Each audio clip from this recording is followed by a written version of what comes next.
Hello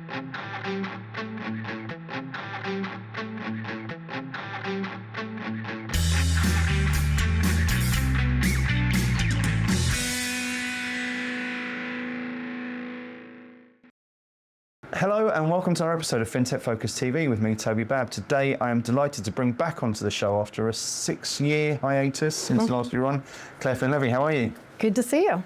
Lovely to have you back on. And we've been talking before it, and I said it to you, I think probably about 10 years ago, we were at a lunch where you were doing a pitch of the business. And I loved it. I loved what you were talking about. I loved the concept of it. 6 years ago, as I say, during COVID, you were on the show. When we first kicked off FinTech Focus TV, so it's great to have a returner after so much time. And I think, we've just been talking beforehand that sort of cometh the hour, it feels like it's the absolute perfect time for what you're doing. So we're going to dive into all of that, and also now a published author. Yes. So Stock Market Maestros is out now and available at all good bookstores and Amazon and everything else in between. So I'm excited to talk about that as well, and the concepts behind that too. So we're going to have a good conversation today, Claire. Great. So let's kick off. Just for those of you who the people who are watching at home who weren't there 6 years ago watching your first episode, give us a brief synopsis of yourself and the business. Well, so I'm a former fund manager, long only and a hedge fund manager, who started a software company 14 years ago now to solve a problem that I had, which was the lack of a data-driven feedback loop on whether I was doing a good job, which, a lot of people would say, what are you talking about? You have performance, that's your feedback loop. But actually, recent performance is not necessarily an accurate measure of whether you're doing a good job. There's a lot of noise in the market and luck and macro events and whatever else. You only have control over the decisions that you make. That's your job as a fund manager, is to make decisions. And the question is, are you spending your energy, which is limited to 24 hours in a day, and you've got limited physical energy, emotional, intellectual energy. Are you investing that in the decisions that you're best at making, where you have the best probability of adding value? I don't know. It would be the answer that every single fund manager would probably give. And yet, when you think about Although with a little bit of hubris sprinkled in that. They might say, oh, I definitely know. But the reality is that, no, they don't know, because they haven't done the analysis at that level, and it's complicated. However, it is doable, and you start by using the decisions that result in trades. So what we do at Essentia Analytics is we analyze people's daily holdings data, actually, and derive trades from that, but basically transform that holdings data into a very analyzable shape that is specifically using methodology. We call it the behavioral alpha benchmark, which is a very long road-tested and researched methodology for identifying skill in decision-making, in investment decision-making anyway. So we do that sort of analysis, and we play it back to the investor, as feedback. So in my case, I just wanted to continuously improve. That's why I wanted this. And in fact, I thought... So when you launched it, were you still a fund manager as well? Yeah. In fact, I had sort of come to the conclusion that I was wasting my time and my life as a fund manager because I didn't actually have sight of what my competitive advantage really was. I couldn't prove it to myself. I could live in my own hubris about how great I am and look at my PowerPoint presentation. But where's the data evidence that I really do have a competitive advantage? I don't see it. And I would like to be doing something with my life where I know I have a competitive advantage. So that's actually how I ended up in FinTech. Not to start Essentia. Before I started Essentia, I moved into running somebody else's FinTech company that made software for hedge funds. But the point was, being the customer can be a great competitive advantage. I had been the customer for that FinTech that I went to. Gamekeeper. Yeah, basically. And it's a matter of being able to communicate effectively with the customer, and that is way easier to do when you've sat in their seat and been there. So I had already made that pivot and decided I had no business being an investor if I couldn't actually prove competitive advantage. But the more, I joined a FinTech, did a turnaround, sold it, and it ended up coming back to this question of, at the end of the day, the fund management industry needs this feedback loop. Whether it's going to be humans who are executing it or machines executing it, you need a connection between the context in which decisions are being made and what inputs are going into those decisions, the decisions themselves that get made, and then the outcomes, the performance outcomes of those decisions. And if you can do that, now you have a feedback loop. Now you can adjust the inputs so that they get better outputs. That the industry hasn't had, historically, and that is basically what we're doing. So going back to your point about it feels like the time is now, it's like finally, okay, there are two reasons that that's the case. One of them is sad, and that is that the active equity fund management industry is in a tough spot, and feet are being held to fires, and people are being put under a lot of pressure to improve performance at a time when performance has been really hard to achieve versus benchmarks that are very concentrated and in, a world that is riddled with uncertainty. Absolutely.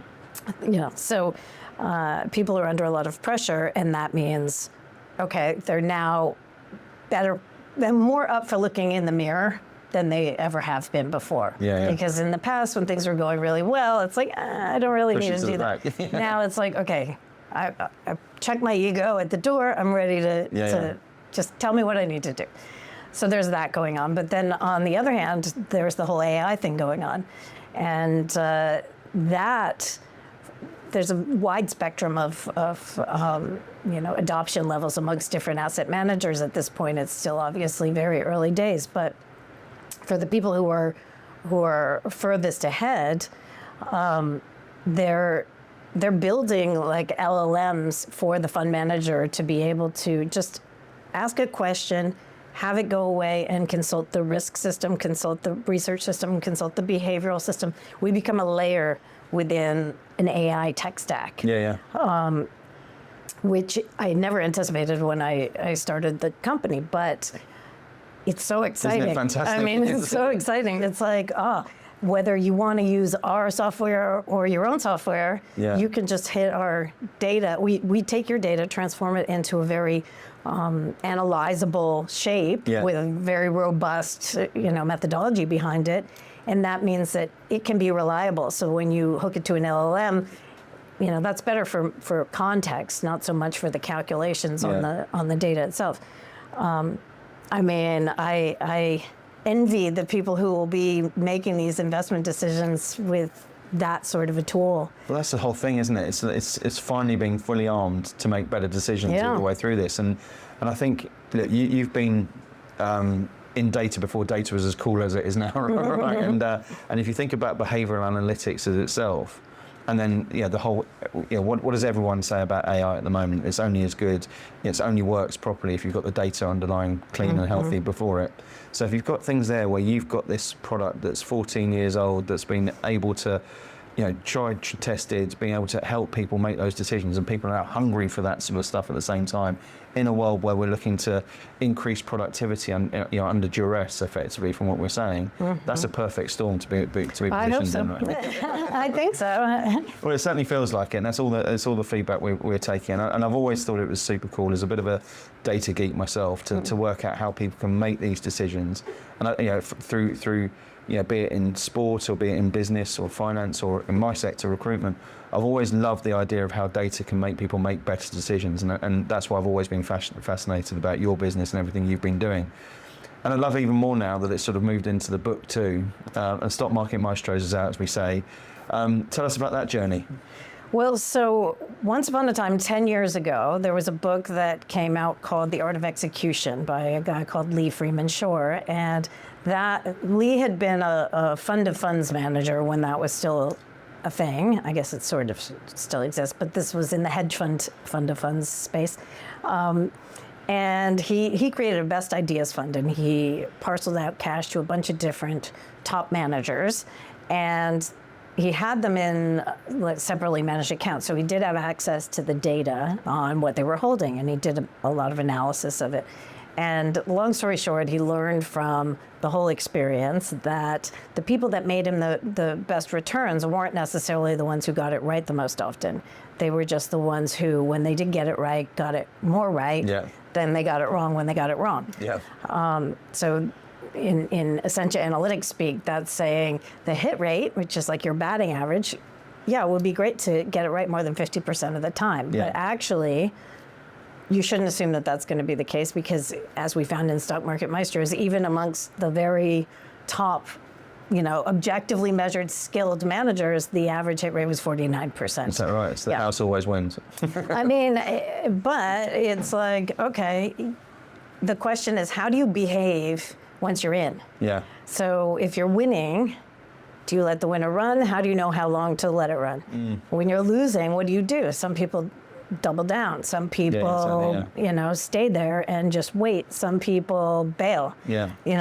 What do you do? What Lee did in that book was to identify these tribes of investor, and the response to that was very positive, because people, you're able to classify. You had connoisseurs, who were people who were really good at running their winners for a long time, and the sort where they would say, my career has been made off of 3 big investments. Then you had people, when they're winning, that's the good behavior. The bad behavior would be what he would call raiders. So they just take profit, like, it's a cut on Who Wants to Be a Millionaire, and they just bank it. That's our behavior, but that's not going to get you big winners. On the losing side, you had people who were sort of frozen in the headlights when they lost, or worse, would just make it worse by buying all the way down. I'm going like that because he calls them rabbits, and the rabbits just keep digging in deeper. You get stuck in there. He also has the assassins. Sounds way better than being a rabbit. Those are the people who would take it out and shoot it. The stock's a loser. I'm not going to be emotional about this. I'm done. Out.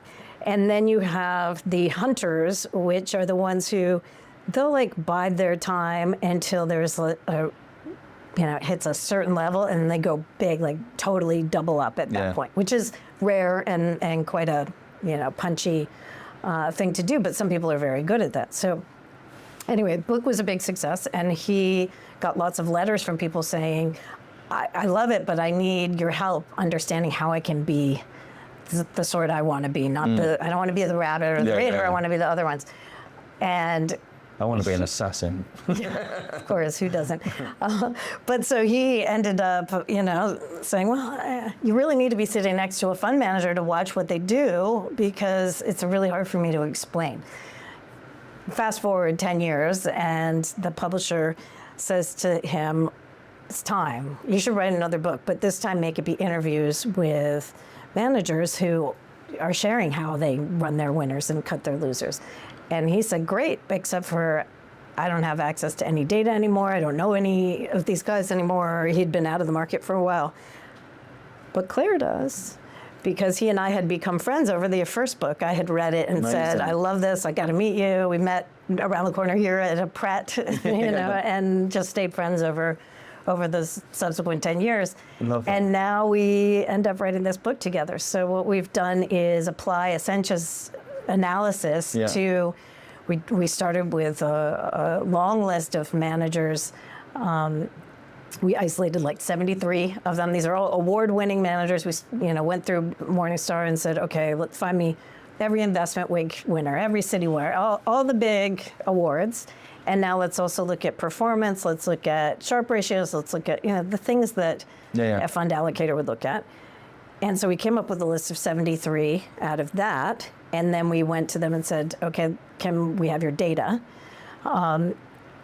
Actually, that's not true. We got data from 73, so we had a longer list, and there were plenty of people who said no, or who just ignored the outreach. But we analyzed 73 of them, and then from those, we came up with our short list, which is 11 strategies. And the interesting thing about the list of 73 is that even though these are all award winners, when we look at their stats, so their average hit rate was 45%, I think. and their average payoff, which is the other half of that equation. The hit rate's how often do you get it right. The payoff is how right do you get it. Yeah. So what's the average outperformance of your outperformers divided by the average underperformance of your underperformance? You want that to be over 100%. Yeah. And I think for the 72, it was like 135 or something like that, which led to a third stat, which we call behavioral alpha score, which is a sort of a single measure of does this manager add value through their decision making, looking across all the different types of decisions they make. And 50 is sort of what would be achieved by chance.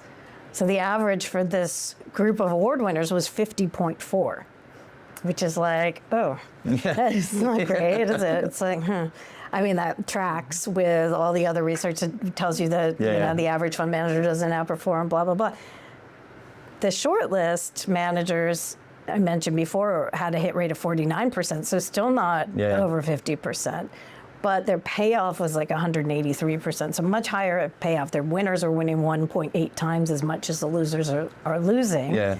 And their behavioral alpha score on average was like 55. Yeah. So that was our sort of evidence that these people actually are good, and they all do something different. Yeah. Every one of their strategies is different. Every one of their backgrounds is different. Yeah. It's doesn't help with a blueprint, does it?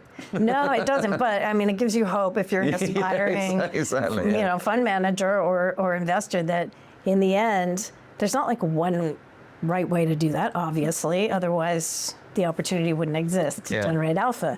You got to figure out your way of generating alpha, but also be prepared to iterate and understand, like, what about this is working and what about this is not working. And in the book, you get a lot of really good tips, from people who've been at it for 30 years, showing you, all right, I learned the hard way, but you don't have to. So you can get a leg up on the whole process. Yeah. So tell us about I was fascinated beforehand that you said that there's no, and we've been doing this ourselves, looking at our top performers recently and looking at the data behind that and the backgrounds, and you kind of hope, don't you, that there's this sort of perfect talent gold mine that will allow you to say, like, that's what you need and that's going to be the person that leads you to it. It's very rarely that sort of thing, and it's definitely not in my world at the same sort of time. I imagine you found exactly the same sort of thing, that people come from different backgrounds, have different skill sets. Is there anything, what are the patterns that you found in all of this? I mean, the patterns are probably more about personality than background. So you do, amongst the 11 chapters of that book, you have, I think, one guy who went to University of Pennsylvania, Wharton School, and straight into hedge funds. That's in the U.S. That would be like your, ultimate dream fund manager path. One guy. Yeah. He is very skilled, and he's, worked for some amazing people who have given him a lot of advice over the years. But then you have people who, in fact, probably the majority of them couldn't get a job in finance when they first tried. And these are not in the current graduate market. These are people from 30, 40 years ago, graduate market, but they had done a degree that was perceived not to be relevant at the time. Or I don't know, maybe they just didn't market themselves as well as the people who got the jobs, but they didn't get the jobs. And yet they still found their way into it because they were interested and curious, and they just kept coming back. My hunch is that's going to keep on happening as well, isn't it? Even more so now than it was beforehand. I mean, I think it has to. Yeah. Because you're going to get turned down way more. I mean, that was nothing compared to today's market. So, you can't be just taking the rejection and saying, okay, I'm done. That's no longer a career option for me. You got to keep doing what interests you. And this is what you saw, that the people there who were in that list were people who'd had the rejection, not been taken through from it, and found a different way, found a route. Yeah. There's probably something in that, isn't there? And it wasn't that they, said, that's it, I'm going to take this other job just so I can get to be a fund manager. They were a young person, they took another job. It seemed interesting, and yet somehow they found their way back into fund management. So, where there's a will, it'll still take you where you want to go. But also there's, I guess, the assumption that fund managers are all from entitled backgrounds and all of that. That's definitely not the case. I mean, amongst these people, they come from all different walks of life, and they just are very hardworking, very driven to improve. Yeah. And they are humble at this point, which is not a word that you often hear in the industry. But these guys have had their butts kicked, you know, enough times to have, you know, some scars, but not enough times that they're dead. Yeah. Because you can, you know, there's plenty of fallen fund managers out there that, you know, one really bad blow up and you're done. Yeah. These are guys who, they managed to stay alive and they learned something from the pain of it all. They've got that sort of cockroach nature to the industry. Yeah. Talk to me about that sort of background a little bit further. So you're saying there that they've got this growth mindset. You mentioned it yourself as to, you know, one of the reasons why you sort of, you know, left the space to move into the fintech industry. I think it's a fascinating thing. We were talking about it again in the office recently about the importance and significance of a genuine growth mindset. Yeah. How does that sort of manifest itself? How do you look for it? What sort of, you know, how did it, when you were speaking to these people, really shine out to you that that's something which they all had?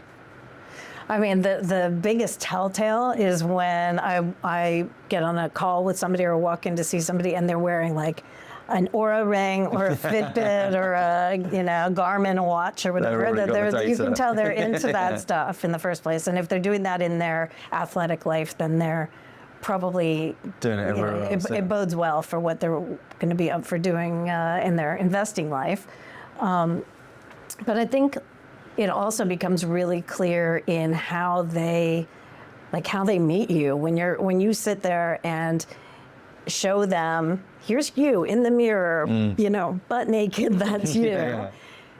You could get defensive. That's what most people would just naturally get defensive, right? And these are people who are very curious about it, and they're like, huh. Now, they don't necessarily just take it as read. If there's a result that comes in there that is at odds with their view of, you know, what they thought was the case, they're going to want to pick at that and drill down and, you know, help me understand exactly why is it saying that, which we can do. So, you know, but the fact that they're thinking critically about it, but they are open to it being true, and not dwelling on the, oh, what does this say about me as a human? That I'm not a good person because I'm not good at exit timing. No, it means that you are a human because humans are bad at exit timing in general.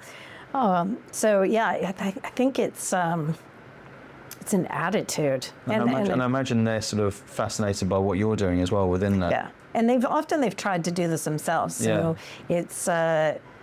it's funny, people will think, oh, you must have a lot of like in-house tools that are your competition. And it's like, that was the case, but these guys have all tried it already and they know like, it's way harder than I thought. It's like, even with AI, in the end, the data piece of it is hard. Yeah. And so use us to get your data, you know, in the right shape, and now apply your AI to it and knock yourself out. I think this is the interesting sort of evolution, isn't it? That people were buy or build, and then it sort of moved to me to be a much more buy and build with the two working alongside each other now, isn't it? Well, now you can do that because of AI. The build part becomes like, you know, people who are not on the engineering team can build. I've been building like crazy lately, and it's so fun. I mean, that's also a bit which is underestimated on it, or that it can be fun, and you start to scratch an itch, and then it suddenly becomes this enormously exciting and invigorating thing afterwards, doesn't it?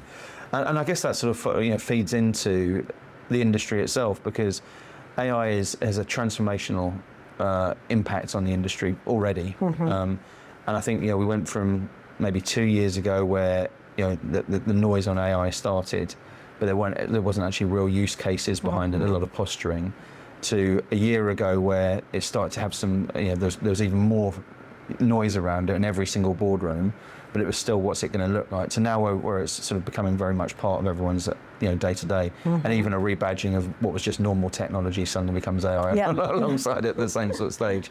But if we're sort of sat there and thinking, right, this is going to fundamentally change industries, the fund space obviously has that, and there'll be a lot of people who are sat there probably a little bit concerned at the moment about what that means for them and their job, and this sort of human versus machine rhetoric that's been put out there is something which a lot of people have got some concern about. My view is slightly different than that. our hunch yours is more augmented than replaced. But tell us about what that sort of fund manager of tomorrow is going to look like.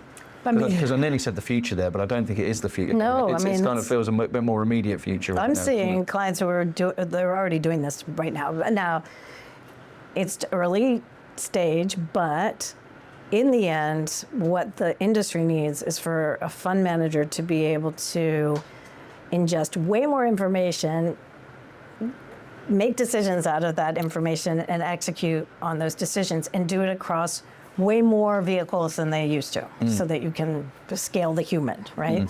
And that comes with some challenges. It's hard to keep track, of all these things. It always was hard to keep track of everything that's going on in the market and all of that. It's impossible, really.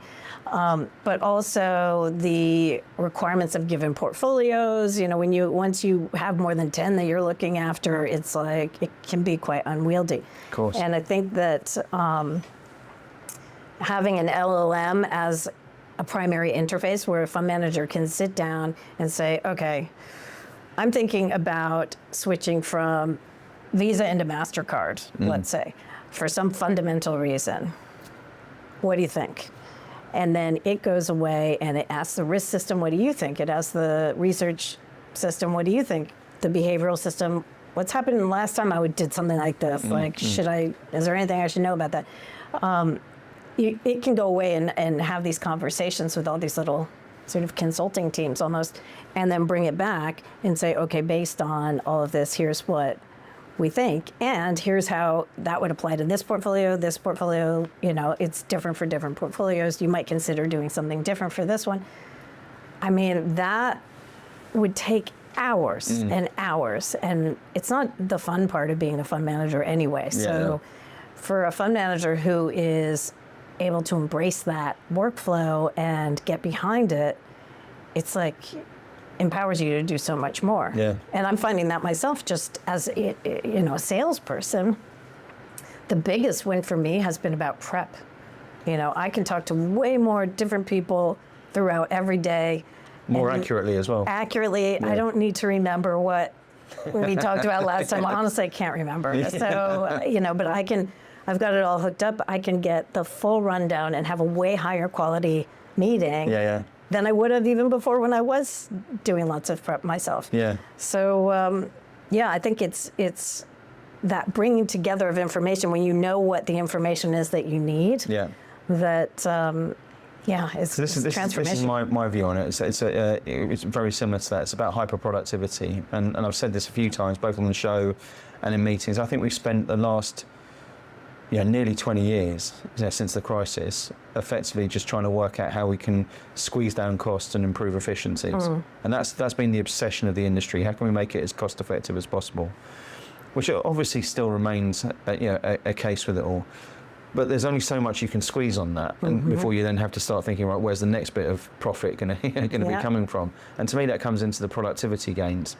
And if you're sat there and you're saying, right, from when you're embracing technology like this properly and making better decisions based off what's happening, all of a sudden you can increase your productivity by 10x in a relatively straightforward manner. So if everyone becomes turbocharged and better at what they're doing, and then you have the people there whose skill set is to analyze that and to adapt to that and improve it, because look, it doesn't mean that everyone you can just say, right, here's some tools, suddenly you're going to be 10 times better. But if you've got the right approach to those tools, you can suddenly be 10 times better from it. And in so doing, productivity increases, numbers increase accordingly, and everyone's happy again. And it becomes another thriving industry. And I'm really hopeful that that's what AI means in this space, and not just in the fund management, but across the whole industry. If we really nail its utilization properly, it suddenly becomes not just about replacement and everything will do it for us, but everyone can be that much better and enhanced from the version of it, which is kind of what you were already saying is happening with you. It is, and I feel calmer and less stressed, which is weird because I'm doing way more. Yeah. But it's the overhang of knowing that you've got stuff to do and it's going to take some time, but you want to have a weekend with your family, but you've got a big meeting on Monday. 5 minutes. I can prep for that meeting. I mean, I probably still, I'm a preparer, but Yeah, I mean the bandwidth The quality, that gets yeah, freed yeah, up. yeah. I find it has been a real relief, even though I'm being more productive. So now that comes down to what do I choose to do with the time that's freed up? Yeah. You know, but Well, that's the other side of it, isn't it? It's we had someone on here a couple of years ago who said the internet was supposed to increase productivity, but it actually led to a decline in productivity for people. So if we are freeing up that time for people to do more, the responsibility has to do more rather than just do less, but at a higher velocity. Which is an interesting sort of take how on does it. the internet? Well, if you look at the data, the internet came in, and the idea was it's so much more access to everything. Yeah. And actually, the global productivity per head has led to global. Not the internet didn't necessarily do that. Yeah. But it had no material impact on the increase of productivity per in head. terms of like GDP. And, Exactly. Yeah. And so, the absolute view on AI for me is that it should have a dramatic impact on productivity. But my concern, the whole anchor of it is knowing people and spending 26 years with people, is everyone wants to just do less for more. Yeah. And so is that the answer that AI comes out with, that we all end up just doing a little bit less and actually the results stay roughly similar?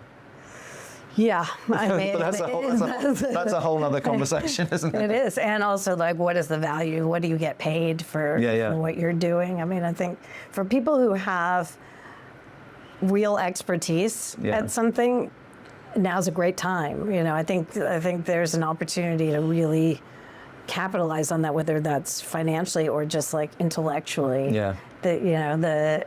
The stuff that's going on in AI makes it possible for you to like leverage that in a way that you never could before. But this is an interesting thing you were talking about beforehand, wasn't it? About the actual skill sets that are valuable today aren't necessarily the same skill sets that were valuable before. And I can be a lot more technical than I've ever been before as a non-technologist by the tools that I've got available. So then it becomes down to, if everyone's got this level playing field, what are the skills that come into this? And this is again something from the book where you were looking at some of those core skills from this world. You mentioned before the growth mindset, but the creativity and the lateral thinking, I think, are probably things there which become even more focused in an AI world than they have done today, right? Yeah, I mean, there are, in the book, there are all different strategies. They're all equity strategies, but they all are coming at it in a very different way. And for some of them, technology has made it possible for them to not worry about certain things. So like they might have a systematic approach to sizing and timing investment decisions where they just follow rules. There's only one in the book that's like that, but I have to say I am a huge fan of their strategy. I think they do an amazing job. But they're using the technology to free up their bandwidth to find, the best fundamental stories and pick the stocks, which is what they're best at. You have other people who are, they have strategy that might be about finding owner-run businesses that the market is underestimating because they don't like the owner, because sometimes the owner's a character.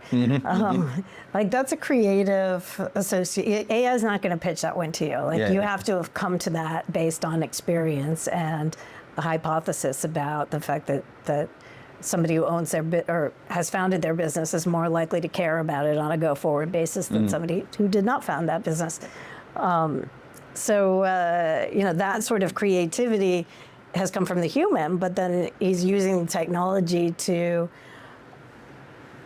do the basic fundamental analysis piece of it, and then also to create guidelines and sort of guardrails for himself around how do I behave when I'm winning, how do I behave when I'm losing, like how do I make sure I don't get blown up when one of these characters does something crazy, or what if the market's right that he's a fraudster. But they're using the technology for the more rote part of it. So they're basically they're there and they are combining the best of human nature and experience alongside the best of technology at the same time.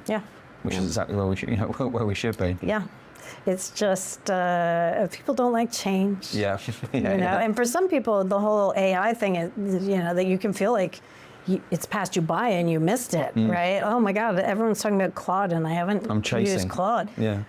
If anyone here feels that way, just go on YouTube, put in Claude 101, watch video. Yeah. You know, I mean, All of a sudden you can speed you up just have very to quickly. have a reason to try it and break the seal, and it's so easy that suddenly you're. But then also the other side of it is I never think you're too far behind, because it accelerates at such a speed anyway, doesn't it? So no one can be an expert. I find it's this great level playing field that's created. Yeah. In terms of where people, feels a much more balanced sort of economy at the moment in terms of mindset, which I know is something which you talk about a lot in the whole thing there. Becomes an important part of the whole concept. Well, it's like it's totally binary. So if you come at it with curiosity, sky's the limit. You can catch up. You can there's no one expert, right?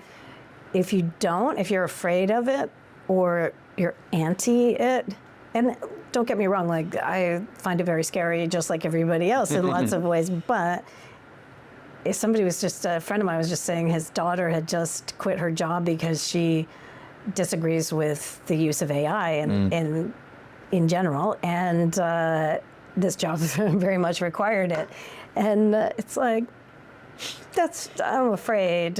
Like if you want to be a farmer or something like that, like great, do something with your hands. Maybe that strategy is going to work, but taking a stance like that is just like. I mean, it's bold, isn't it? That's where you go. But yeah, we were talking before we came on camera. I saw a couple of days ago that you put out a paper that your 16-year-old son had written, and I've got a 19-year-old, a 17-year-old, and a soon-to-be 13-year-old alongside that, and you look at what they're doing, what skill sets they should have, and where their interests are going, and suddenly they can be so far enhanced by what's happening at the moment. It actually becomes really exciting for them. I think it's just a different sort of program. And coming back to the change.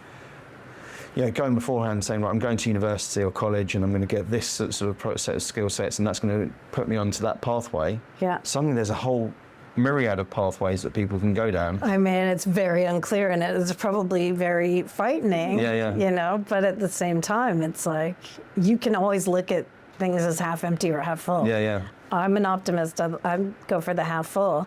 I do wish, we were talking earlier about how funny it is that kids can totally write off anything that their parents are saying to them. But my big concern is that my kids are anti-AI because I don't shut up about it, and that makes them roll their eyes, and that's like. So you just work in silence. Yeah, it's like I need you to just ignore me, but please use it. Okay. Yeah. Point in the right direction. So let's circle back on these fund managers you were talking about for the book, and just try and. You say they come from completely different backgrounds, they have different strategies, they have the commonality of a growth mindset that's in there, they've got curiosity around what they're doing. If there's anything else that you can pick up from these stock market maestros that people can be thinking about, actually, do you know what, I've got control around that's something which I can build into what I'm doing. What would be some of the other takeaways that you can? I would say one of the things, it wasn't necessarily the case for every single one of them, but it was a trend that was noticeable, was around incrementalism. So not necessarily taking a view, going the whole hog on day one and, I'll either be right or I'll be wrong, but sort of building confidence. I think that is associated with the manager's personality, usually. And one of the things that was brought up a few times in the book is the fact that if you're going to become a professional investor, you really should have an investment strategy that fits with your personality. So if you're not a really skeptical sort of, person, then being a deep value investor is probably not going to be for you. Like this, you have to have a very strong stomach for that and be a contrarian by nature. But is that a self-awareness thing for people to be able to recognize that sort of thing? Because again, people sometimes are very, not very self-aware in various different elements, and they want to be something, coming back to what you're talking about, and they want to be known for X or Y or Z, but they end up doing things because that's who they want to be. So again, I don't want to be seen as a rabbit, so I want to be an assassin. Yeah. Again, it's that awareness to recognize that if you are a rabbit, this is what you've got to do to get to that sort of phase. Yeah. It's not necessarily the worst thing for you, right? Yeah, I mean, that's it's a maturity thing, probably. Yeah. I think everybody starting out in finance probably on some level is just trying to be someone else. Yeah. But then, Climbing. many years into it, you realize that, oh, actually, the secret is to be yourself. Yourself is your superpower, yeah. Yeah, and okay, you need to have got to a certain level for people to appreciate that self of yours. But once you get there, that's like entirely liberating. Yeah. And let's circle back to Essentia Analytics, and as you say, look, right time, right place at the moment. It feels like there's a lot moving into it all. What does it look like for you at the moment? What's 2026 and beyond look like for the company? Well, let's see. Today we're about 18 people. We are headquartered in London. Mm-hmm. I'm based in the US, in Connecticut, so I'm back and forth a lot. And 2026 will be no different in that regard. But we're doing a lot of work that is to do with AI, whether that's packaging what we've done for people's data into a format that they can hit with AI, or applying AI to the user experience so that you can have more of a conversational experience when you're querying your data. So from a product perspective, it's all about that. But from a sort of industry perspective, I think we're in a really interesting place. You could look at that as a really depressing place as a sector, the fund management industry, or at least the public equity fund management industry. It's in the midst of transformation. Yeah. And the optimist in me looks at that and says, this is exciting. Yeah. Things are changing. That's hard. You got to get through it. Yeah. And even if you're excited about it, it still gets you really dirty and tired. Yeah. But if you're still alive on the other side of it, I think there is a huge new opportunity for this entire sector that is just about, it requires redefining what the computers do and what the humans do. Yeah. And it's starting to happen. Yeah. So I think for Essentia, the role that we play in all of that, I see it, I understand, where we sit and where it's going to go, and I can wait until everybody else does. Well, I think this is one of the things, isn't it? There's been a number of different companies that I've, I spoke to one recently which is a data-based business, and they had a big exit recently. And I was speaking to the CEO, and he was always worried. His one concern, love the company, love the idea, love the people in it. His one concern when he came in as CEO was, are we the solution that's too early to be recognised for it? And I think actually, waiting that through and seeing things coming together as at the right sort of time, that can accelerate very, very quickly with where you're at. And I think back to, again, one of our very first meetings, we were talking about it beforehand, where we went for a dinner, and there was a number of different buy-side CTOs together looking for innovative tech companies. So it must have been very early days of Essentia Analytics. And there was maybe 3 or 4 different people pitching at that sort of stage or showcasing, should we say, to these people.